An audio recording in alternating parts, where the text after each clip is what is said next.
por estar aquí esta tarde en el cuarto ciclo. Es el cuarto ciclo después del verano, que tomamos el ciclo literariamente, que, bueno, como ya sabéis, pretende combinar dos disciplinas aparentemente muy distintas, pero que luego en la práctica tienen muchos cruces de caminos, como son la literatura y la salud mental. Y bueno, pues siempre nos apoyamos en una persona que represente, digamos, el mundo científico, psiquiátrico, psicológico e incluso filosófico. Empezamos el ciclo con José Antonio Marina y combinándolo con un escritor, escritora, que tenga, bueno, pues entre su obra y entre su forma de ver el mundo y de estar en la literatura, pero también en la vida, ingredientes que nos sirvan para pensar qué significa esto de tener un problema de salud mental, ¿no? Y hacerlo en un espacio como este, que es la librería Alberti. Gracias Lola, Iñaki, Ana, todo el equipo, porque siempre nos sentimos en casa. Y venía pensando que con el tema que traemos de la ética de los cuidados, no deja de ser un ciclo pretendidamente de cuidados. Este es un espacio de cuidado, porque todos los que venimos aquí venimos un poco a cuidarnos un poco. Y es un espacio seguro y es un espacio de diálogo. Y bueno, pues me gusta pensar que en este rincón tan maravilloso, donde han pasado escritores como los que podéis ver aquí y otros que no da espacio para colgar en las estanterías, pues que podamos estar aquí compartiendo este ciclo, que ya digo, que es la cuarta sesión. Nos falta una sesión más que tendremos en noviembre. Y bueno, pues en esta ocasión hemos elegido el tema de la ética de los cuidados como una declaración de intenciones. El ciclo lo organiza Fundación Manantial, lo organiza Hospital Ramón y Cajal, está patrocinado por Lundbeck y colabora Cultura en Vena. Si hay algo que nos une a todos los que acabo de citar, es una pretensión de cuidarnos y generar, pues en unos casos herramientas, en otro caso productos, en otro caso servicios, en otro caso etcétera,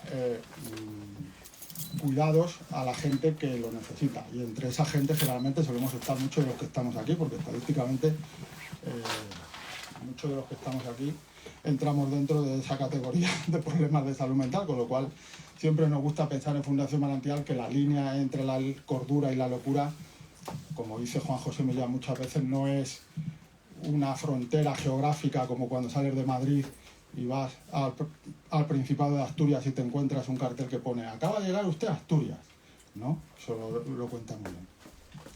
Pues no, la línea entre la locura y la cordura generalmente no suele estar indicada de esta manera tan geográfica. Entonces, en esos límites tan difusos también se mueve la obra El Celo, que es un privilegio. Ya os presento, yo doy paso, que esté con nosotros Sabina Urraca, que ha tenido la generosidad de estar aquí, a pesar de que hemos avisado con poco tiempo, y sobre todo de hacer el hueco en la agenda en una novela, en un novelón diría yo, que salió en mayo, pero que todavía está en plena promoción, muy merecida, y que yo creo que es un libro de fronteras también, ¿no? Un libro donde se establecen permanentemente muchas fronteras entre el cerebro y el cuerpo. Hay mucho cuerpo, entre la salud y la enfermedad, entre la locura y la cordura, porque hay muchas escenas que están mucho más allá de la normalidad y la anormalidad. Es decir, una novela de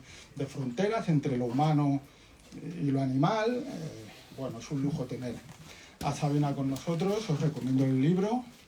Y bueno, pues el libro será un eje de la conversación, pero no es una presentación del libro El Celo, pero quería aprovechar para presentaros el libro en la medida que nos convoca, y será motivo de diálogo seguramente en el rato que vamos a estar aquí. Y dar las gracias también a Eva, que también ha hecho un esfuerzo en su día a día, en su agenda, que viene de Zaragoza. Ella es médico de atención primaria y ahora está en puestos de gerente, lleva toda la unidad gerencial de atención primaria en Zaragoza. lleva 21 centros de atención primaria y bueno, pues ha sido hasta hace poco médico, ha estado en la línea asistencial y ahora está en gerencia. Y la mirada siempre de la salud y de la atención primaria también es una declaración de intenciones que cuando diseñamos el ciclo, el año pasado también tuvimos bueno, pues a un médico de familia que también pertenecía al grupo Semergen, que es la Sociedad Científica de Atención Primaria, que es a la que pertenece Eva, y ella también pertenece al grupo de salud mental que está dentro de esta sociedad. Así que nada, un placer y lo vuestro.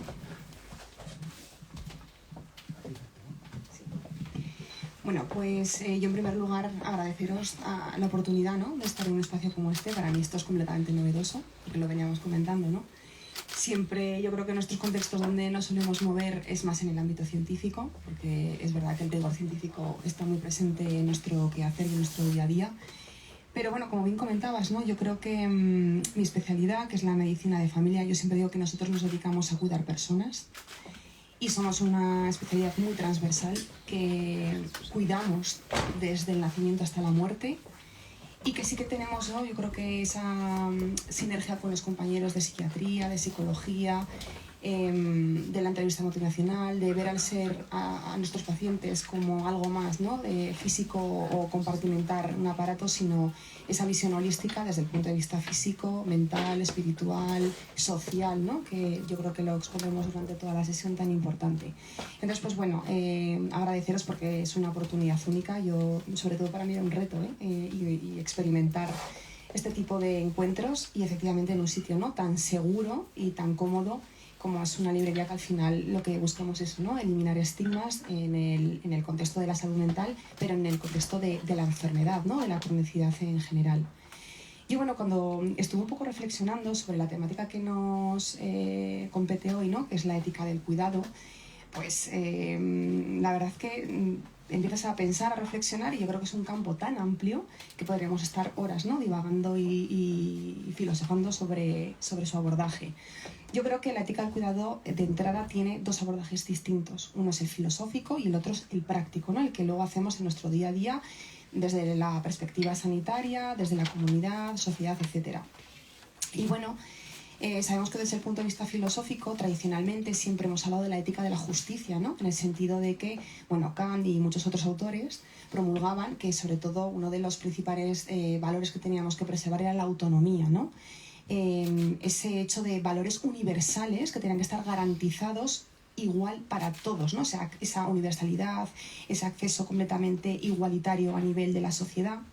Y curiosamente, pues tenemos la ética del cuidado, que yo creo que es justo el lado opuesto, ¿no?, el decir, bueno, no podemos tratar al individuo todos iguales, sino que tenemos que personalizar y entender al individuo como un ser único en un momento determinado y ofrecerle en ese momento de su contexto biopsicosocial los cuidados, la atención, todo lo que necesite ese individuo en ese momento.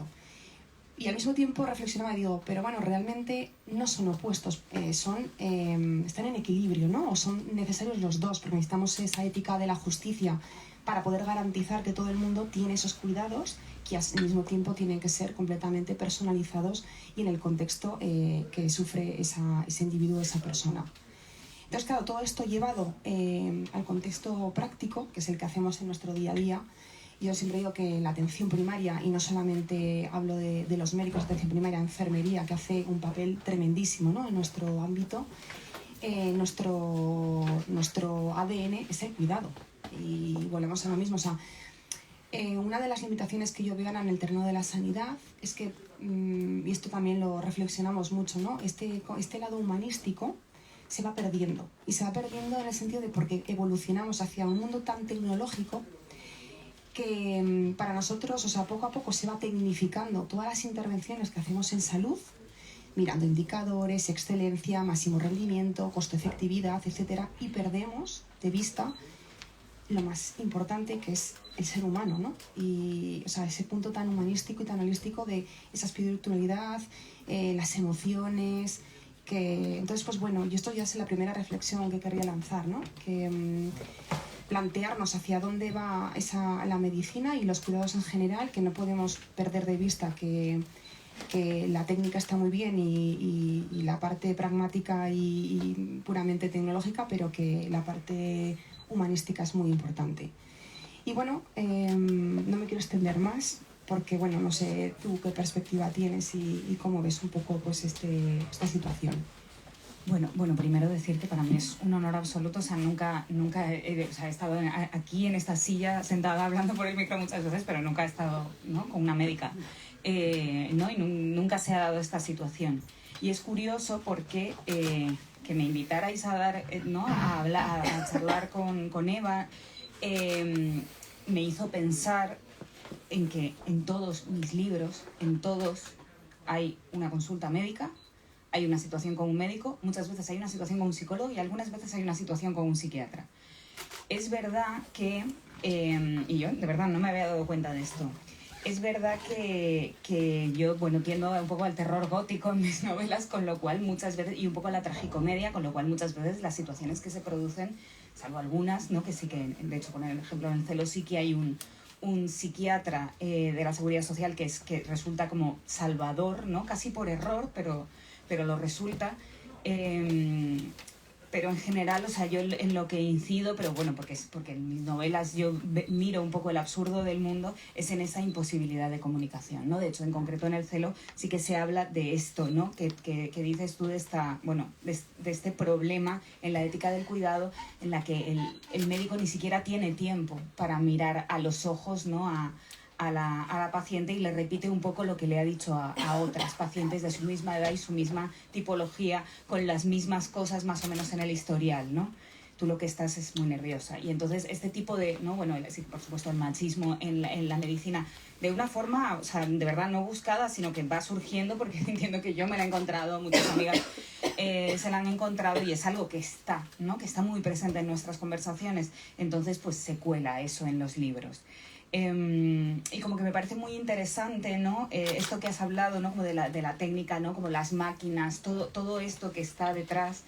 Y a mí en el tema médico esto es algo que me llama muchísimo la atención, porque bueno, vivo en un barrio en el que está el sistema de salud, la verdad es que está pues como muy dañado, la atención primaria está muy dañada, y muchas veces intentan usar máquinas que no saben usar y que son máquinas carísimas, y cuando las van a usar, los propios enfermeros te dicen: madre mía, si supieras cuánto ha costado esto, pero te vamos a hacer unas placas normales, ¿no?, como de las de antes, ¿no? Suceden estas situaciones que para mí son, y esto es para mí es importante, ¿no?, para mí por una parte son terribles y desoladoras, pero literariamente muy ricas, ¿no?, porque a mí me gusta el absurdo, me gusta la tragicomedia, entonces yo tengo un montón de notas tomadas de cosas, de situaciones, ¿no?, fascinantes que me han pasado en médicos. De hecho, había un capítulo en El celo que se llamaba Los médicos solo, y era todo el trayecto que hacía la humana, que es la protagonista, por los médicos, y se iba encontrando con este tipo de situaciones, ¿no?,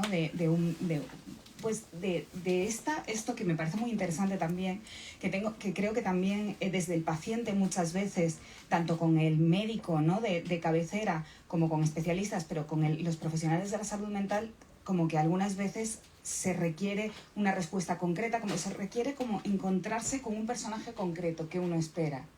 Y esa persona también es una persona, ¿no? Y sobre todo, yo lo pienso mucho, como sobre todo es una persona que ahora mismo, ¿no?, con la situación terrible de la salud pública en España, se encuentra bajo unas presiones que nosotros no conocemos, ¿no?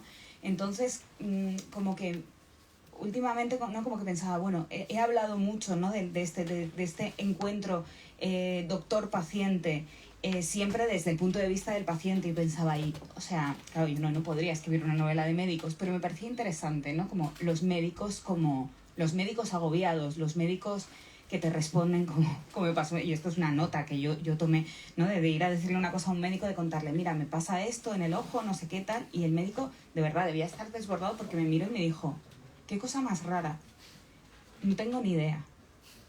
Y se quedó en silencio, nos quedamos quietos, y yo entendí que ahí no iba a pasar nada más, y me fui del médico, ¿no? Y yo dije: Dios mío, esta escena es terrorífica, ¿no?, porque entiendo que este hombre de verdad que debe estar como en burnout, como dicen, ¿no? O sea, se ha quemado ya, pero literariamente es buenísima, en el sentido de quién es, o sea, un médico que te dice no tengo ni la menor idea, y se queda en silencio, ¿no? Para mí literariamente es muy rico todo este desastre, pero al mismo tiempo como ciudadana pues es desolador y me aterroriza, ¿no? Casi diría que algunas de mis respuestas, es que algunas de mis narraciones son casi como respuestas literarias a este miedo que siento cuando veo la sanidad pública en este estado. Sí, no, completamente.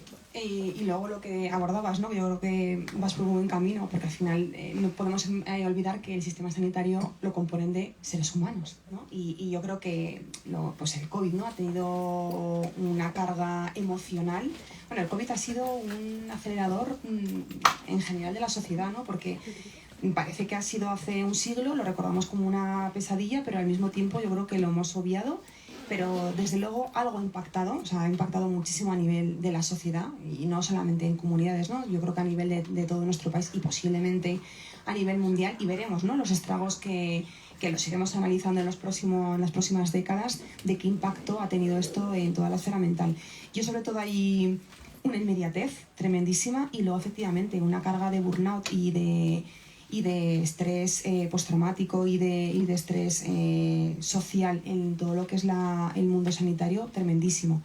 Y en los pacientes, entonces, yo siempre que cuando lo que has comentado, ¿no? Del paciente, cuando el miedo que es que desde el punto de vista como autora o como escritora, no, pero como paciente.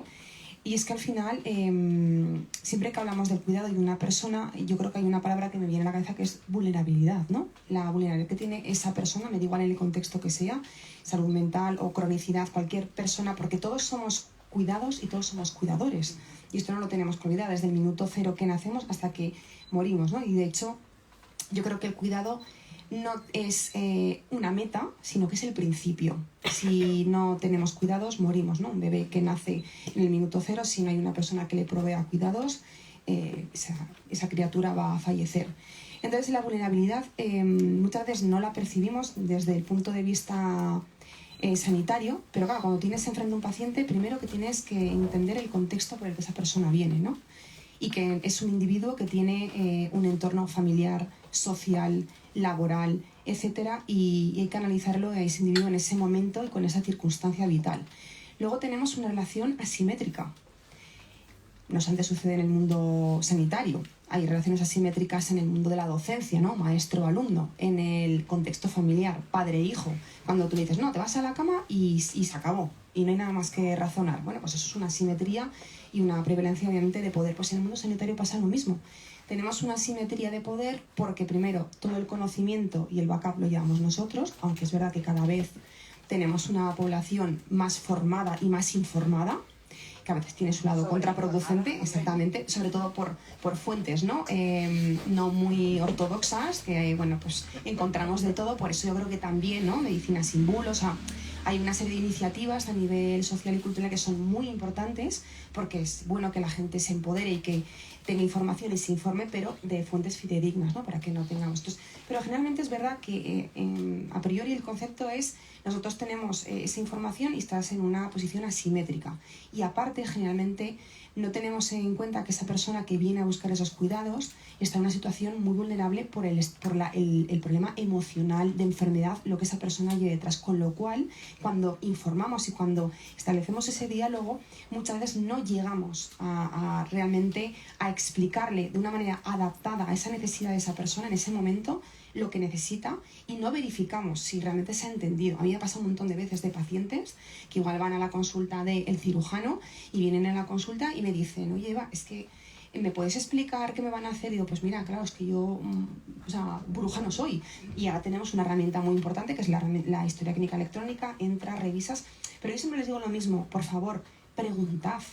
Y decirle, mira, es que hasta que no entiendas al 100% lo que te está explicando, no os vayáis. Si es que nuestra obligación y nuestra ética es explicaros la aproximación que vamos a hacer a tu problema y sobre todo hacer una decisión compartida en esos cuidados, ¿no? Es decir, yo te voy a exponer mi diagnóstico o mi contexto clínico de lo que está sucediendo, pero mi obligación y mi deber, ya no solamente profesional sino ético, es explicarte qué alternativas tenemos de tratamiento o de no intervención, que a veces el no hacer nada también es curativo, ¿no? Y un poco ahí entramos en esa sobremedicalización que tenemos en la sociedad. Todo no son fármacos, todo no son técnicas. Muchas veces esa comunidad, ¿no?, que lo veníamos hablando, es que eso tiene un efecto terapéutico tremendo. Por ejemplo, ahora en Zaragoza, y un poco aquí es donde viene toda la atención comunitaria, ¿no? Ahora ya sabéis que hay corrientes, aparte de humanizar todos los ambientes hospitalarios, clínicos, etcétera, ¿no?, con diferentes historias. Por ejemplo, Cultura en Vena, me consta que en Zaragoza ha hecho una iniciativa súper chula en la que ha hecho colecciones, ¿no?, de Goya, de Sorolla, en los diferentes espacios de espera de ámbitos hospitalarios, con lo cual pues humaniza, ¿no?, esas salas de espera que al final son frías, tenues, salas de oncología, en fin. Intentando buscar eso. Ya tenemos una iniciativa porque hay acciones comunitarias. Yo siempre digo que mi especialidad, la de médico de familia, es medicina de familia y comunitaria, y la comunitaria se nos olvida muy a menudo y es súper importante, porque ese individuo vive en una comunidad, que sea familiar, social, en un barrio, etcétera. Cada vez tenemos más soledad en la sociedad.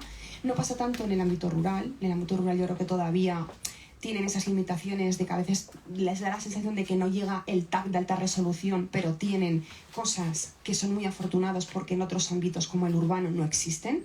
Y allí tienen sus WhatsApp, que son sacarse las sillas, ¿no?, a la calle y conversar. Entonces todavía ese efecto de comunidad está vigente y perdura y existe. Entonces en Zaragoza tenemos una referente a nivel nacional, que es Belén Benedé, lleva toda la estrategia de atención comunitaria, y ahora hemos empezado también una actividad muy interesante en colaboración con el Ayuntamiento de Zaragoza, en el que a través de los centros de salud, tenemos diferentes pilotando este proyecto, se hace una captación activa de pacientes en riesgo de exclusión, algún tipo de problema mental, determinados aspectos, ¿no? No tenemos una cosa encorsetada, pero se hace una selección de determinados perfiles, soledad, etcétera. Y entonces se ha pactado un ciclo de visitas a museos, pero no solamente es la mera visita, o sea, al final es una integración, el ponerlo en contexto con una comunidad de personas que posiblemente tienen las mismas limitaciones en su día a día. Entonces hay un periodo de acogida, hay un ciclo también prefijado, y bueno, el otro día me reportaron los primeros datos y está teniendo una acogida tremendísima y lista de espera, ¿no?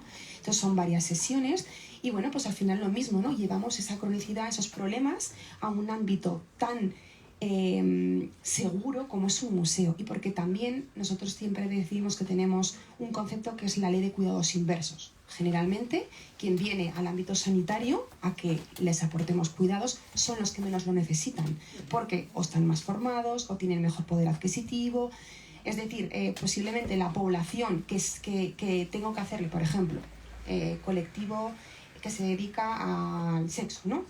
No saben que tienen que hacer una serie de cribados para prevenir enfermedades de transmisión sexual o de algunos tipos de cáncer. Entonces no llegamos a esos colectivos que aún tenemos que llegar, y sin embargo igual me viene la mujer que por su formación, por su educación, por su etcétera, sabe que tiene que venir a hacerse esos chequeos. Entonces esa ley de cuidados inversos es una cosa que tenemos que intentamos, ¿no?, con estas actividades comunitarias, luchar contra, y decir, vamos a llegar a ese porcentaje, a ese proporción de la población que por diferentes motivos no saben que tienen que venir a nosotros, y somos nosotros los que nos tenemos que acercar a ellos, y sobre todo eso, pues a través de actividades y estrategias comunitarias.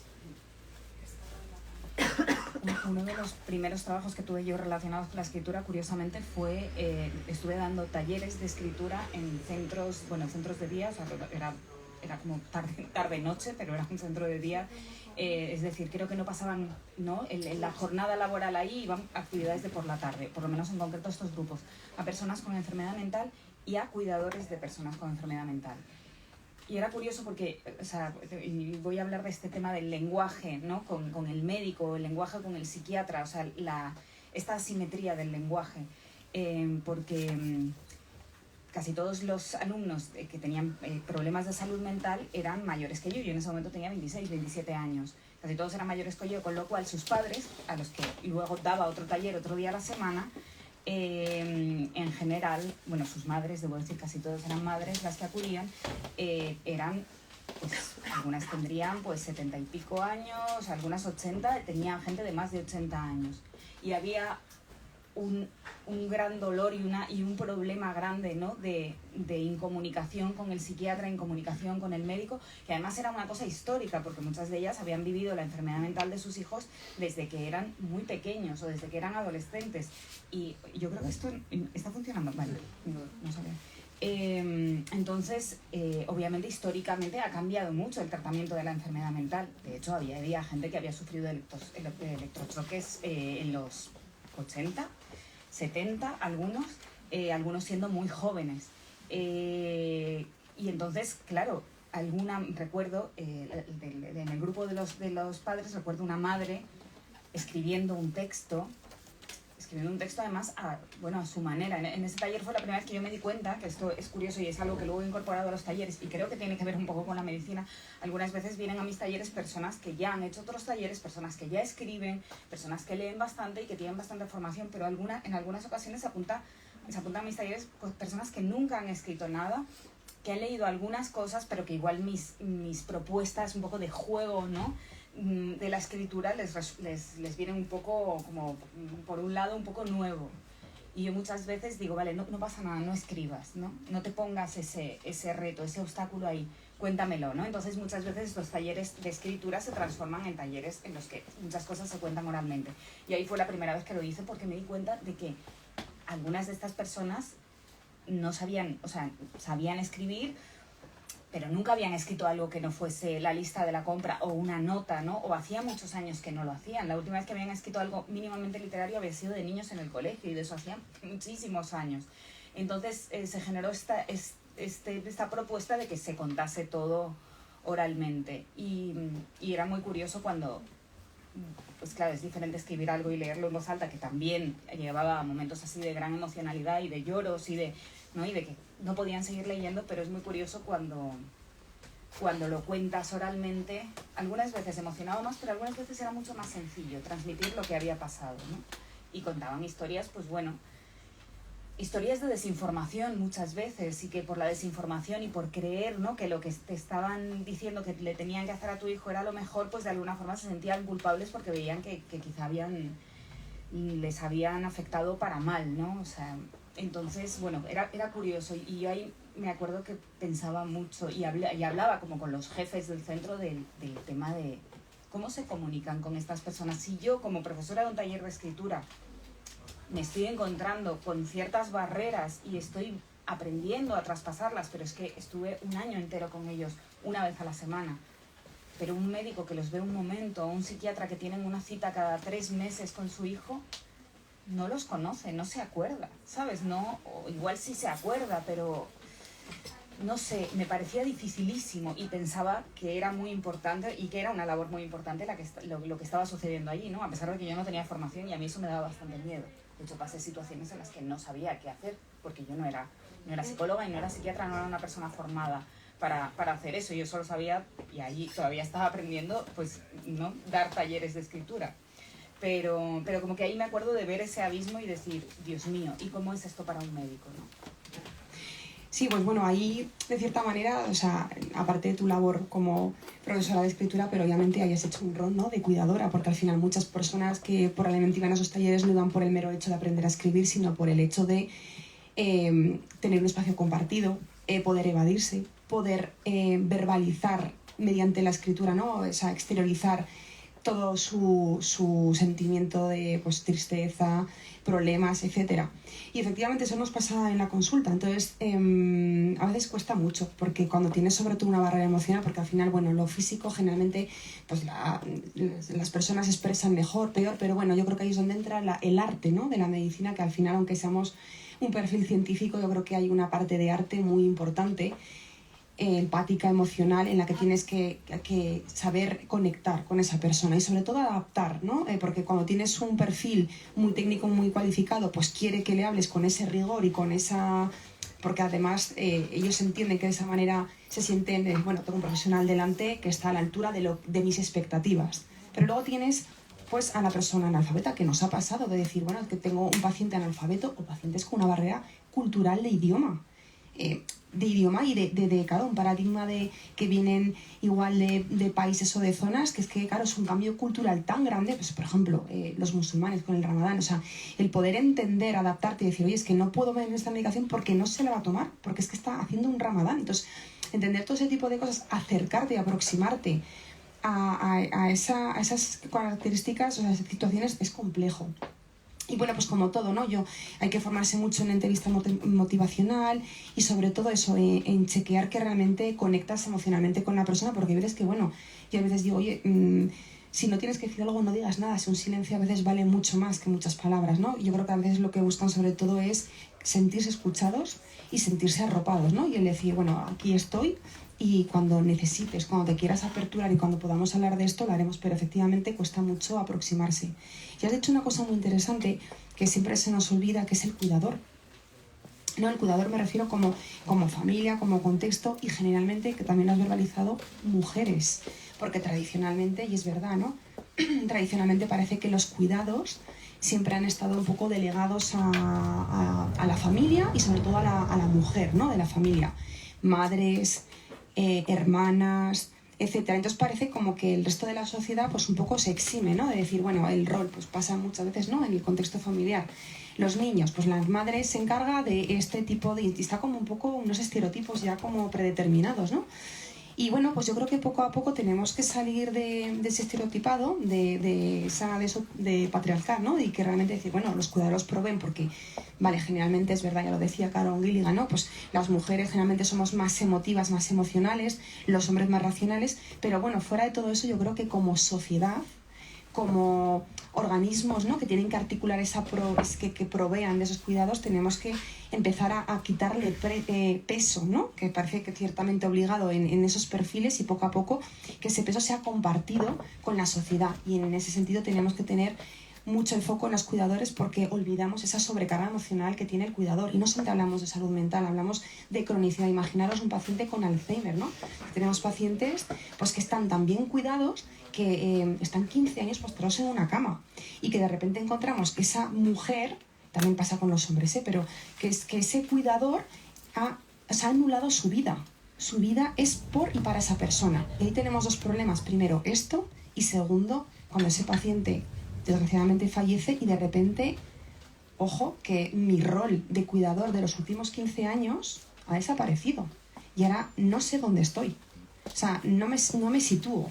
Y entonces ahí viene la bajada en montaña rusa, pero en picado. Entonces atendemos a ese cuidador pues con problemas depresivos, ansiosos, insomnio, sentimiento de culpa, de abandono, ¿no? de miedo, de vacío. O sea, es tan complejo toda la interacción sistémica que se produce dentro de esas familias que es brutal. Y aparte tenemos todo el impacto laboral y económico, porque yo he tenido pacientes que han surgido determinados problemas en el ámbito de la familia, etcétera, y claro, me tengo que pedir una excedencia porque a mi marido le acaban de diagnosticar un tumor cerebral y no sabemos la expectativa, pero bueno, nos hablan, entonces ahí tienes que jugar. Bueno, pues tú ya como médica familiar, a veces esto está mal que lo diga públicamente, pero dices, bueno, yo sé, porque tú los conoces como ámbito y como dices, bueno, yo sé que económicamente esta familia no puede soportar una pérdida de un sueldo o no puede soportar una excedencia sin percibir ese, pues voy a tener que darle una baja médica. Y todavía no ha claudicado el cuidador, pero es que lo va a hacer, si no es por la esfera mental, lo va a hacer por la económica, que al final va a conllevar también a una repercusión mental. Y es tremendo el impacto que tiene. Entonces yo creo que tenemos que aflorar, ¿no? Ese rol del cuidador, de darle apoyo administrativo y de toda la administración pública, y sobre todo de ayudarle a poner unos límites, ¿no? De decir, oye, puedes llegar hasta aquí y a partir de aquí tienes que cuidarte, porque si tú no estás bien no vas a estar en capacidad de cuidar a esta persona. Dar un soporte, ¿no? Pues desde todo lo que es el ámbito sanitario, pero que tiene que estar recogido en todos los estamentos, ¿no? Al final lo que hablamos, ¿no? Salud en todas las políticas, ¿no? En la económica, en la social, en la vivienda, en la sanitaria, porque al final está todo muy interrelacionado. Me estaba preguntando ahora, o sea, como que me parece que hay una labor que igual, no sé, me estoy columpiando absolutamente, pero como que me hablas como de este esfuerzo, ¿no? Que hay que hacer como para leer una situación muy compleja y tomar unas decisiones muy complejas, muchas veces con pocos datos, poco rato pasado con esa persona, poca observación. y pensaba que en realidad juega un papel importante la imaginación, de alguna forma, o sea, como que tienes que lucubrar, ¿no? Y ir un poco más allá de lo que estás viendo. Y me preguntaba como, ¿qué leen los médicos en general, no? O sea, ¿cómo trabajan su imaginación? ¿Cómo funciona eso? Bueno, pues yo creo que aquí esto es muy heterogéneo, ¿no? Depende de cada uno sus aficiones y, bueno, pues algunos leerán el Marca, otros leerán tratados de economía conductual, no sé. A ver, yo creo que leemos mucha ciencia, mucho artículo científico en general, ¿eh? Yo hablo por un poco, y somos un poco aburridos en el sentido de que cuando yo a veces tengo colegas que igual las parejas también son médicos y alguno no se dice, oye, ¿os vais a poner a hablar de temas médicos otra vez? Entonces, pues bueno, yo creo que un poco... Sí que es verdad que siempre digo que hay, por lo menos en medicina de familia, hay dos tipos de médicos de familia, los que les gusta la salud mental y los que la odian. Y tenemos muchos compañeros en el ámbito hospitalario que la salud mental no gusta nada. Y te lo digo porque hablando con Verónica, que por ejemplo estaba también aquí en un ciclo y sé que es una persona que es una devora libros, ¿no? Y temas filosóficos y tal, pues yo creo que sí que esta vertiente de médicos de familia que igual son más humanistas, más filósofos, les gusta todo el tema de la salud mental, que al final tiene mucho que ver con la filosofía, ¿no? Y el replantearte, el reflexionar muchas cosas desde la perspectiva del ser humano. Posiblemente leamos más cosas en el contexto pues eso, de la psique, ¿no? Pues yo qué sé, pues desde Viktor Frankl, o sea, inteligencia emocional, Daniel Goleman, y por ejemplo esas cosas me encantan, ¿no? Todo lo que...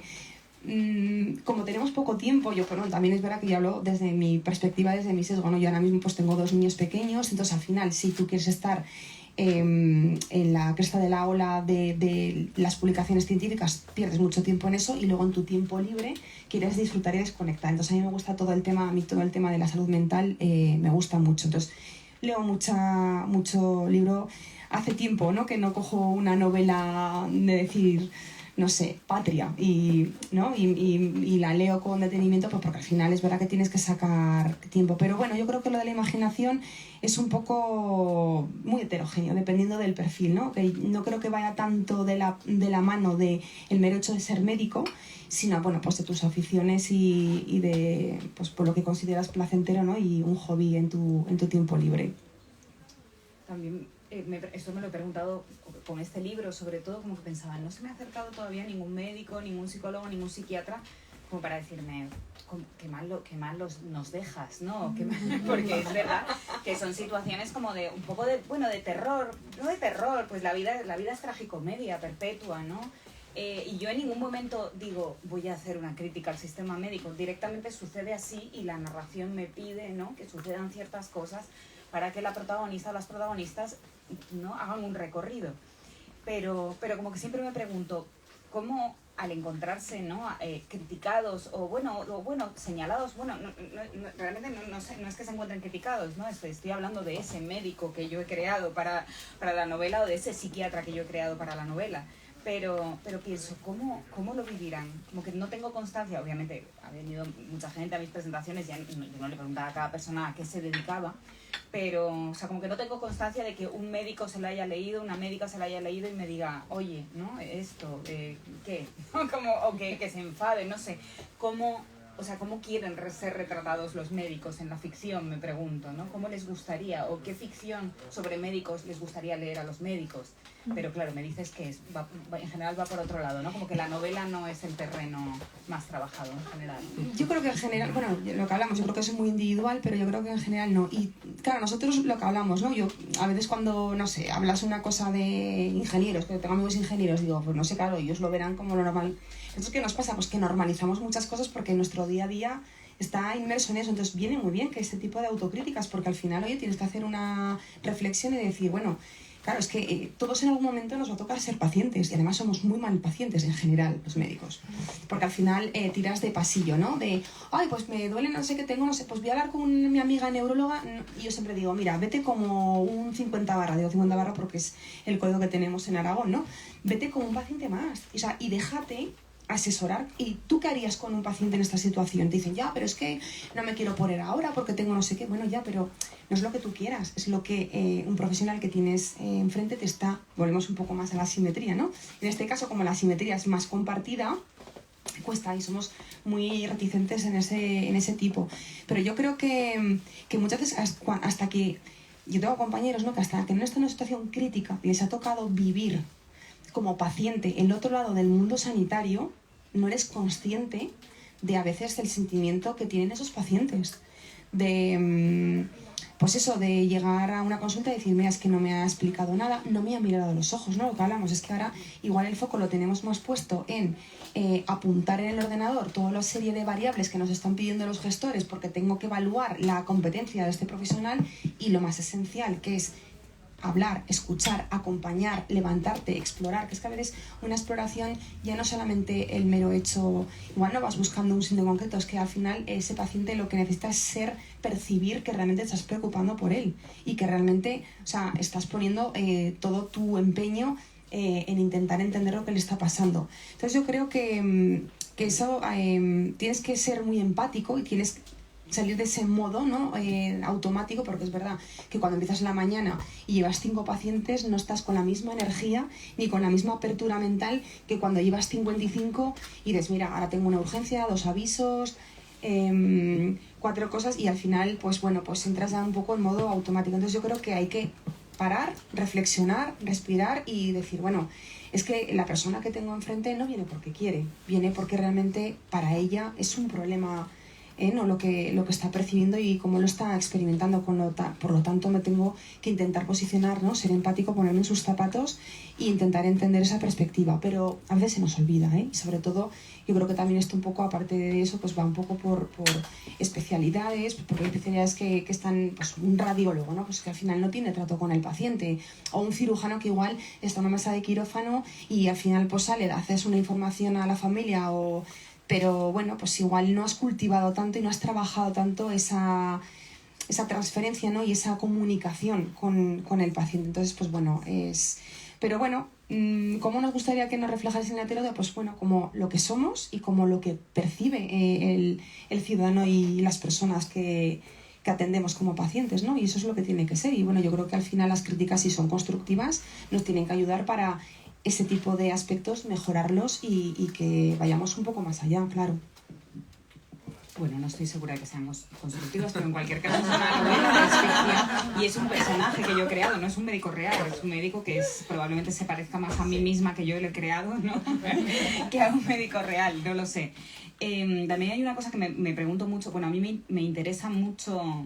A mí me gusta mucho la medicina, esto es una cosa un poco rara y tal, pero o sea, como que me sé muchos nombres, o sea, de repente viene una amiga, me van a hacer una cosa que es, y yo, sí, eso es una histerosalpingografía, ¿sabes? O sea, como que me gusta la terminología, me gustan mucho las palabras médicas, me gusta mucho, o sea, siento un gran interés, que esto está en algunos de mis libros, por el cuerpo humano por dentro, que esto es algo que a la gente le da. Yo he ido a una operación con una exalumna mía que es cirujana. O sea, he visto esto, ¿no? Me parece interesante. Pues me gustó, o sea, me pareció apasionante. Fue un día muy importante de mi vida, o sea, lo recuerdo como un momento muy importante. También estuve en un parto, o sea, vi un parto en directo. Es decir, es algo que me interesa mucho. Y algunas veces pienso que como que en mí o en personas que nos interesen estas cosas, como que esa curiosidad se mantiene fresca, ¿no? Hay como una viveza porque no es nuestro campo. Pero algunas veces pienso incluso en gente que, cuando veía amigos míos que son médicos estudiando medicina, ¿no?, que viví durante prácticamente toda la carrera, mi carrera que yo no estudié medicina, y una amiga mía estudió medicina, con momentos de desaliento, con momentos de voy a dejarlo, ¿no? Y había momentos en los que cuando ella ya logró, ¿no?, pues ya es médico y tal, sentí de pronto como que había un desinterés, ya como un cansancio, y pensaba... ¿Será posible que yo sienta más interés por el cuerpo humano que esta persona, ¿sabes? Porque se ha agotado y porque obviamente después de ya, ¿no?, de cara al paciente durante ya unos cuantos años se ha quemado, COVID mediante, obviamente, pero como que sentía ese miedo, ¿no? Y pensaba, todos... No sé, como si yo en un momento dijese, Dios mío, el mundo editorial, que lo he dicho, ¿no? ¡Qué horror! no puedo más, ¿no? Es todo una farsa, ¿no? Pues estas cosas que nos dan a todos con nuestro campo, con nuestro trabajo. Y alguien puede decir, ¡ah, qué bonitos los libros, maravilloso, magia, poesía!, ¿no? Y tú estás viendo la parte más tangible, ¿no? La parte más cutre, en realidad, ¿no? que muchas veces lleva, pues, ¿no? va por pues todas las carencias que puede haber que hay en el sistema de salud pública, que van a más además, esta desorientación y este desaliento, ¿no? Y pienso, ¿cómo sientes tú que están los medidores del interés, ¿no? De los médicos por aquello que quizá en un momento les apasionó o que les sigue apasionando? O sea, me ha gustado que hayas dicho que cuando quedáis para cenas y tal termináis hablando como de cosas de medicina, que digo, qué maravilla, ¿no? Esto me da como esperanza. Pues y además, fíjate, en relación a esto que me preguntas, además, hace poco participé en una comisión de docencia que tenemos ahí en el sector y es curioso porque estamos viendo un cambio de paradigma que llama la atención. Bueno, yo creo que es un cambio de paradigma sociocultural en general, no solamente en el contexto médico, sino a nivel social, porque estamos viendo, por un lado, que medicina, claro, pensamos que cada vez ahora se entra con números más elevados. Entonces muchas veces que pensamos que parte de la desmotivación o abandono que estamos viendo, bueno, el COVID obviamente produjo abandonos porque hubo gente que directamente colgó la bata. Yo creo que están en un tiempo de reseteo, no sé si algunos volverán o no. Tampoco, yo en mi contexto personal tampoco conozco tantos, pero sé que los ha habido, ¿no? Pero luego, aparte de todo esto, yo creo que la nota de medicina está siendo tan elevada que ahora parece que los chavales cuando están en bachillerato y son excelentes estudiantes, tienen la obligación, muchas veces por presión de su contexto familiar y social, de estudiar medicina.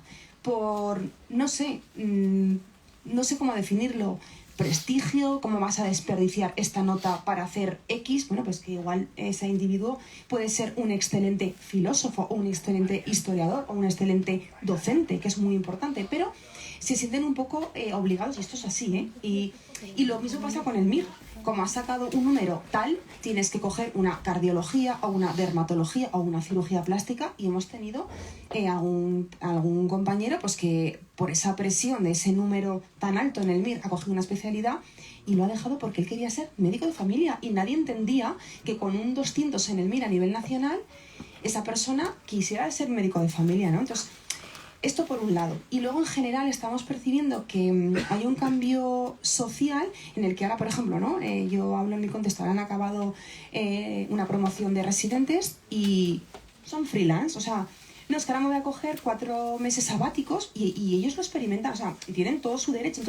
Entonces eso todavía no se percibe en la comunidad médica, en la comunidad científica más antigua, ¿no? De pata negra que digo yo, y digo, pero bueno, y ahora acaban y no se incorporan al mercado laboral. Quieren experimentar 4 meses un viaje que me voy a Latinoamérica o me voy a India y no quiero ningún tipo de compromiso, ¿no? No quiero un contrato estable en el que tenga X horas, guarde esta no sé qué. Entonces, bueno, pues yo voy a ir picoteando, me voy un poco buscando mi recurso económico. Entonces, estamos viendo ese cambio de paradigma que nos resulta curioso en el sentido de que, bueno, hay que observarlo desde fuera y entender que estamos probablemente en esa antesala. Entonces, pero bueno, yo creo que en general la gente es vocacional, la mayoría. Ahora ya veremos, ¿no? Con estas nuevas incorporaciones, pues un poco hacia dónde avanzamos. Sí que es verdad que el COVID ha tenido muchísimo impacto psicológico, sobre todo en algunas especialidades, ¿no? Que han vivido situaciones muy críticas y muy dramáticas. De hecho, ha habido, pues yo conozco algún caso no directo, pero suicidios, etcétera, ¿no? Sabemos que hay especialidades de mayor riesgo, pues por ejemplo anestesia es una de ellas. Y bueno, pero en general yo creo que el motor que debería de ser así, yo por lo menos lo pienso, ¿no? En mi ámbito y en mi contexto tiene que ser la motivación. Yo si te hablo de mi caso en particular, yo tenía 14 o 15 años y yo ya verbalizaba que quería ser médico, o sea, y que además no quiero una especialidad en la que no tuviera trato con el paciente, porque a mí lo que me gusta es ese trato humano y cercano con mis pacientes, ¿no? Que al final, y de hecho yo soy médico, hasta ahora que ahora llevo unos meses en el tema de gestión, pero yo soy médico rural, porque considero que la medicina rural para mí es la más bonita, con diferencia, porque hacemos todo, o sea, desde el diagnóstico a acompañar en las últimas semanas de vida a pacientes con todo ese contexto social de la familia, hacer una sedación, acompañar en las malas noticias, llorar cuando das un diagnóstico y cuando acompañas que acaba de fallecer el paciente, te avisan a que vas a certificar y lloras con la familia, ¿no? Y es que eso, o sea, eso como no se puede explicar desde el punto de vista emocional, o sea, tiene tanta gratificación desde el punto de vista como ser humano que es que, o sea, no se puede explicar. Por eso yo siempre digo que es muy importante que los médicos de familia roten en el medio rural, pero es que yo hablaría obligatorio que rotasen también muchos compañeros hospitalarios, ¿no? Que al final no saben esa manera de trabajar como antiguamente, ¿no? De decir, estoy a la cabecera de mi paciente, por eso somos médicos de cabecera, pero no son de mi paciente, sino de todo el ambiente de esa familia y de ese pueblo y de esa comunidad, que al final confían en lo más valioso que tiene un ser humano, que es su vida, su salud y sus cosas más profundas, porque actuamos como psicólogos, ¿no? Muchas veces en el sentido de escucha activa, empática, y te cuentan al final, cuando acogen esa capacidad de confianza, es que te cuentan unas cosas que es brutal. Ahora te voy a hacer una pregunta que es como que yo me estoy documentando. Estoy como si no estuvieseis aquí, como que esto porque me interesa muchísimo. Curiosamente, o sea, que ahora que has mencionado este tema de acompañamiento en la muerte, en el entorno rural, en el CELO, hay una escena de un equipo de acompañamiento. Bueno, está basado en un servicio que no sé si sigue existiendo, pero que sí que desde luego existió hasta hace como 4 o 5 años en el País Vasco. Supongo que existen más comunidades. Yo fui con quienes hablé por teléfono para documentarme para esta escena, que me habían contado unos familiares, o sea, yo nunca vi esta escena, ¿no? En un momento muere el abuelo de la protagonista, y entonces, bueno, se está muriendo y están la protagonista y su madre ahí, ¿no? Y entonces llaman al médico y en lugar de trasladarlo al hospital, un equipo se traslada al domicilio. Y se llama equipo asistencial en desenlace final, se llamaba en ese momento, que a mí me sonaba tremendamente literario, desenlace final, ¿no? Era curioso, como que yo decía, bueno, por decir muerte dicen desenlace final, como si la vida fuese una narración, que lo es. Lo que pasa es que es una narración absurda y desordenada. Y entonces, bueno, ahí sí que llamé, ¿no? Porque hablé con bastantes personas que habían estado presentes en el momento de muerte de seres queridos, y algunas veces de desconocidos incluso, ¿no? En la calle, en situaciones así un poco de esto de entre mis conocidos. Y les pregunté, y había como ciertos patrones que se repetían, todo esto para escribir esta escena. Había ciertos patrones que se repetían, cosas que decía la gente justo antes de morir. Y entonces pues mi familia, cuando murió mi abuelo, y esto sí que está como tomado casi directamente y volcado en el libro, pues mi abuelo habló de algo de lo que él nunca hablaba, justo antes de morir, ¿no? Como de una muerte... bueno, mi abuela estaba embarazada y bueno, tuvo un aborto espontáneo. Entonces mi abuela habló de eso, de lo que nunca había hablado, y luego murió.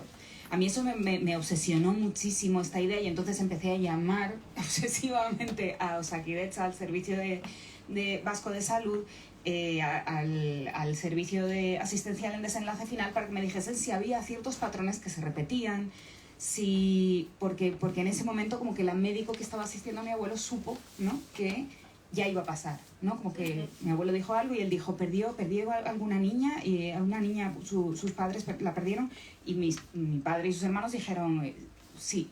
Y entonces ella les dijo, esto es que ya. Como si ella manejase algo de alguna forma como un poco extramédico, como algo que toca un poco lo mágico, ¿no? No voy a decir lo paranormal, pero sí desde luego algo que pertenece a un mundo que no terminamos de conocer, que es la muerte, ¿no? Y qué pasa, ¿no? Y qué hay justo antes y justo después, ¿no? ¿Cómo es el proceso? Y quería preguntarte, o sea, porque me parece apasionante esto que me has dicho, ¿no? De la asistencia, ¿no? De ser médica rural y de, además, conocer muchísimo a tus pacientes, entiendo, porque son menos, ¿no? Y de acompañar hasta ese último momento, y como... no sé, se repiten ciertas cosas, eso te lo pregunto con un interés literario, no sé cómo, pero ya es una pregunta muy rara, igual os suena macabra, a mí es que todo esto como que me fascina, entonces no puedo dejar de preguntártelo.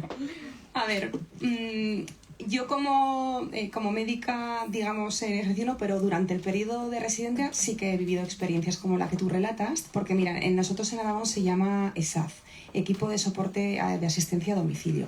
Lo que pasa que, bueno, claro, siempre que ven el coche del ESAF dicen, este se va a morir, porque claro, siempre que van este equipo generalmente suelen ser pacientes paliativos. Siempre que pensamos en paliativo, pensamos en paciente oncológico, pero no solamente son oncológicos, tenemos pacientes cardiópatas, problemas respiratorios, neurodegenerativos, etcétera, que al final, bueno, pues que generalmente un cuidado paliativo entra en acción cuando generalmente la perspectiva de vida es 6 meses o menos. Entonces son unas visitas, sobre todo yo creo que tienen más importancia o se utilizan más en el medio urbano porque la falta de tiempo y la sobrecarga en las agendas hace que el médico de atención primaria no pueda dar soporte adecuado al paciente. Entonces se soporta, ¿no?, con este equipo que al principio tú haces una primera evaluación no solamente del paciente sino de esos cuidados y ese soporte que tiene familiar, social, etcétera.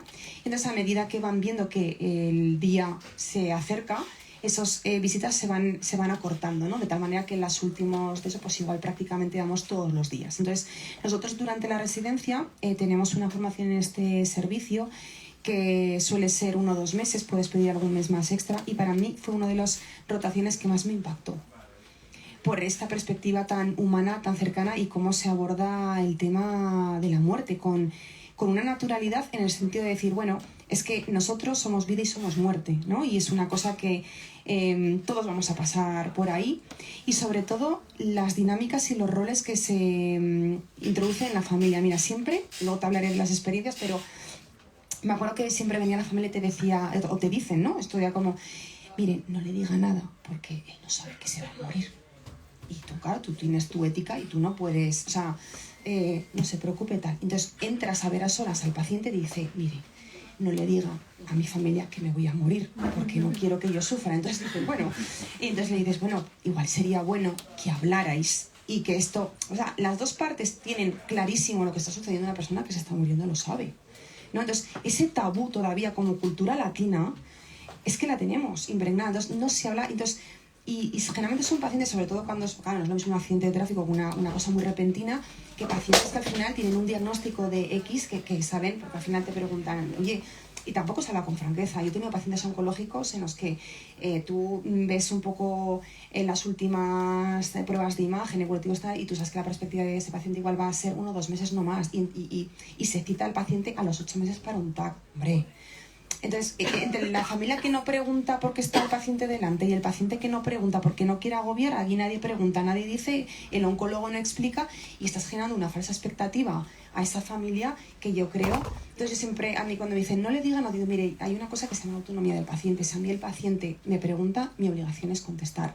Entonces yo siempre digo, el paciente que quiere saber, pregunta. El que no quiere saber, no pregunta. Y además, cuando tú te das cuenta que te vas acercando para intentar explicarle, notas esa barrera emocional, no verbal, etcétera, de no quiero saber. Y además que puedes eso, pero ellos hacen su película y no quieren. Bueno, pues ya está, hay que respetarlo. O sea, ellos probablemente lo sepan, pero su conducta, su estrategia de manejo de esa situación es esa, y hay que respetarla. Pero te hace gracia. Entonces, generalmente cuando tienen ese tiempo, su mayor pretensión es dejar todo arreglado. Temas de banco, temas económicos, conflictos que ha podido haber pues con un hermano que no me hablo desde hace 15 años. O sea, es que es curioso porque es que su mayor... y cuando generalmente hacen todo eso, es como ya estoy en paz y ya puedo aproximarme a ese viaje que sé que va a llegar, ¿no? Y respecto de las experiencias que me comentabas, pues sí, yo me acuerdo, esto fue de residente, porque cuando rotaba en este equipo, claro, ellos al final, imagínate, la cantidad de pacientes y familias que ven en este contexto, ¿no? Y me acuerdo que fuimos a ver a unos niños que sí se me quedó grabado en la mente, ¿no? Y era un tumor cerebral y, bueno, pues estaba con corticoides a dosis muy altas porque tenía, claro, un tumor expansivo que al final estaba comprimiendo estructuras cerebrales, y el tratamiento es poner un corticoide para bajar la inflamación y que no presione tanto porque puede producir estados convulsivos, etcétera. Entonces entramos y nos dijo el hombre, estábamos yo con la doctora con la que yo rotaba, yo era R4, y nos dice, esta noche he tenido una experiencia muy extraña, dice, me he reunido con mi hermano. Y entonces el hombre nos lo contó, pues como que se había reunido con su hermano, que tenía no sé qué, que... O sea, como una aproximación, ¿no?, a que estaba fallecido desde hacía unos años y tal. Y yo me acuerdo que cuando salimos del domicilio y tal, no sé qué, le dije a la doctora con la que rotaba, digo, joder, igual nos hemos pasado con la dosis de corticoide, digo, porque esto me está flipando. Y me dice, no, estos son, dice, bueno, y es una persona muy científica, ¿eh? O sea, que me refiero que dentro del mundo del paliativo es una referente y tiene una visión científica brutal. Y me dijo, dice, mira, te puedo contar experiencias brutales. Me dijo, mira, he tenido personas ciegas que han visto, he tenido personas sordas que han oído, experiencias de extrasensoriales de ir a un sitio y volver y contarte que han estado ya con pacientes fallecidos y a las... O sea, y entonces por eso, y se me quedó grabado que me dijo, dice, mira, cuando estés en la cama de una persona moribunda, jamás hables cosas que no veas porque escuchan y saben y sienten. Entonces yo para mí eso fue un aprendizaje dentro de mi formación como residente que se me quedó marcada a fuego. ¿No? Y un poco como lo relataba, porque ya llevaba años dedicándose a paliativista al mundo del paliativo, ¿no? Con lo cual, efectivamente, pues bueno, es una cosa que, bueno, y te ha pasado, ¿no? Pues con gente que ha estado en una mesa de quirófano con un paso allá y un paso aquí, y sí que te cuentan unas experiencias y de hecho lo describen como algo un poco, como una serenidad, ¿no? De decir, bueno, pierdes el miedo a la muerte, ¿no? Porque al final la muerte nos da miedo porque es una cosa que nadie lo hemos explorado y que cuando lo exploremos ya probablemente no tenga marcha atrás, ¿no? Pero sí que estas personas que han tenido esa experiencia lo relatan como una serenidad, como una paz, ¿no? De decir, bueno, no pasa nada, ¿no? O sea, lo afrontan de una manera distinta y la verdad que es una temática que tampoco he profundizado mucho, pero sí que es verdad que cuando te paras y lo reflexionas, pues es una cosa que te mueve algo por dentro. Y sí, los pacientes de nosotros generalmente cuando ya sabemos que está muy próximo, que ya empiezan pues con respiración un poco agónica, sin llegar a una agonía, ¿no? Pero que ya las ves que ya pierden. Una obsesión que tienen las familias también, por ejemplo, es no come. Y digo, bueno, es que ya no necesita comer. O sea, para ellos es un agobio. O sea, es que comer, digo, es que el cuerpo, si yo se lo explico igual, ¿no? El cuerpo se va apagando. O sea, poco a poco. Y entonces llega un momento que ese cuerpo ya no necesita comida, necesita afecto, cariño, necesita que tenga calidad, no cantidad, calidad. Digo, entonces no os obsesionéis con el tema de la comida si ya no tiene apetito, porque al final pues se resecan las mucosas, se produce parálisis intestinal, hay estreñimiento, y ya cuando dejan de orinar, ¿no? Que hay una anuria, dejan de hacer pipí, pues ya sabes que eso está muy próximo porque ya empieza todo el fallo multiorgánico. Pero entonces ahí en ese momento generalmente es cuando ya intervenimos, hacemos una sedación paliativa, que no, yo siempre recalco que no acelera la muerte, porque siempre les da miedo, pero esto va, no, o sea, el cuerpo va a llevar su evolución, nosotros no aceleramos nada, solamente queremos confort, la palabra es confort, yo no busco 72 horas, yo busco confort, ¿no? Y calidad, y que, entonces, en el medio rural, porque yo he tenido pacientes que han fallecido en un hospital, que digo, pero ¿puede haber algo más desangelado y más deshumanizado que esto? Entonces, yo siempre digo que la medicina rural tiene esa suerte, porque todavía son de los de yo no traslado bajo ningún concepto, quiero que mi paciente o mi familiar fallezca en el ámbito familiar, y si avisan a los vecinos, familiares, vienen. Entonces es una cosa muy bonita o sea, es un momento de tristeza, pero muy bonita de decir, pero no, de cómo ahí cómo se arropa a esa persona que igual ya muchas veces está inconsciente, tiene un bajo nivel de consciencia. No hablamos porque sabemos que posiblemente escuche, pero hacemos una sedación y ya le decimos, bueno, poquito a poco se irá apagando. Cuando veáis que ya ha llegado el momento, nos avisáis, venimos y certificamos y tal. Vale. Y bueno, la verdad que es una experiencia que yo, una de las cosas pues que, bueno, más humanísticas y que más me gratifican en mi trabajo. Gracias por contárnoslo. Yo ya estaba como a solas contigo, ¿eh? O sea, que lo sepas con esta historia. Muchas gracias, Eva. Así que ya... Vamos a dar un aplauso. ¿No?